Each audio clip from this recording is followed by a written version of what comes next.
வணக்கம் மக்களே. இன்னைக்கு எல்லாருக்கும் பிடிச்ச செட்டிநாடு ஸ்டைல் திண்டுக்கல் சிக்கன் பிரியாணி எப்படி செய்யறதுன்னு வாங்க பார்த்து தெரிஞ்சுக்கலாம். முதல்ல ஒரு பேன்ல 3 பட்டை, 8 ஏலக்காய், 5 கிராம்பு, 1 டீஸ்பூன் மிளகு, 2 ஸ்டார் அனீஸ், 1 டீஸ்பூன் கல்பசி போட்டு நல்லா கமகமன்னு வாசனை வர வரைக்கும் வறுத்துக்கோங்க. இப்ப இது எல்லாத்தையும் மிக்சில போட்டு பவுடரா அரைச்சு வச்சுக்கோங்க.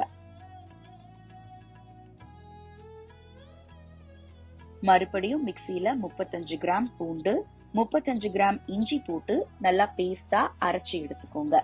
அடுத்ததா 1/2 கிலோ சீரக சம்பா அரிசிய தண்ணியில 20 நிமிஷம் ஊற வச்சு கழுவி எடுத்து வச்சுக்கோங்க. இப்போ ஒரு பிரியாணி பாத்திரத்துல 3 டேபிள் ஸ்பூன் கடலெண்ணெய், 3 டேபிள் ஸ்பூன் நெய் ஊத்திடுங்க. அப்புறமா 2 பிரியாணி இலை, 3 வெங்காயத்தை போட்டுருங்க. நல்லா வெங்காயத்தை வதக்கி எடுத்துக்கோங்க.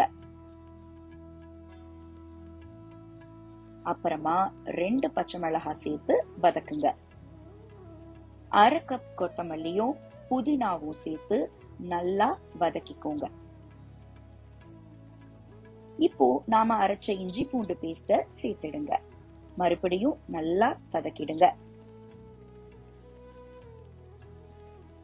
அதுக்கப்புறமா 2 தக்காளியை சேர்த்துட்டு நல்லா சாஃப்டா அதை வதக்கிட்டதுக்கு அப்புறமா 1 டேபிள் ஸ்பூன் மிளகாத்தூளும் அரைச்ச பவுடரையும் சேர்த்துடுங்க. இப்போ 3/4 கப்பு தயிரை இதுல சேர்த்துடுங்க. நல்லா அதை மிக்ஸ் பண்ணிக்கோங்க. நல்லா மசாலாவும் சிக்கனும் மிக்ஸ் பண்ணிட்டு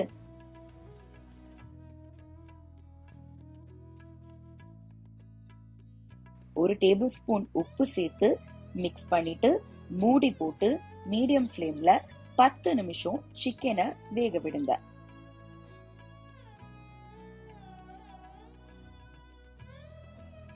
அதுக்கப்புறமா ரைஸ ஆட் பண்ணிடுங்க. எல்லாத்தையும் பொறுமையா நல்லா கலந்துருங்க.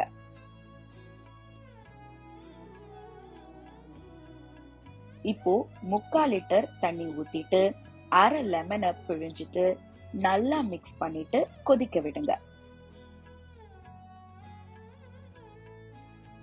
தண்ணியும் ரைஸும் ஒரே லெவல்ல வந்ததுக்கு அப்புறமா ஃபாயில் போட்டு மூடி போட்டு முன்னாடியே சூடு பண்ண தவா மேல 15 நிமிஷம் தம் வச்சிடுங்க. 5 நிமிஷம் கழிச்சு திறந்து 2 டேபிள் ஸ்பூன் நெய் ஊத்திட்டு அதை எடுத்து சர்வ் பண்ணீங்கன்னா அவ்வளோ சுவையா அவ்வளோ மனமா பிரியாணி இருக்குங்க. இந்த ரெசிபி உங்களுக்கு பிடிச்சிருந்ததுன்னா மறக்காம நம்ம குக் தமிழ் சேனலுக்கு சப்ஸ்கிரைப் பண்ணிட்டு அந்த பெல் ஐக்கனையும் கிளிக் பண்ணிடுங்க.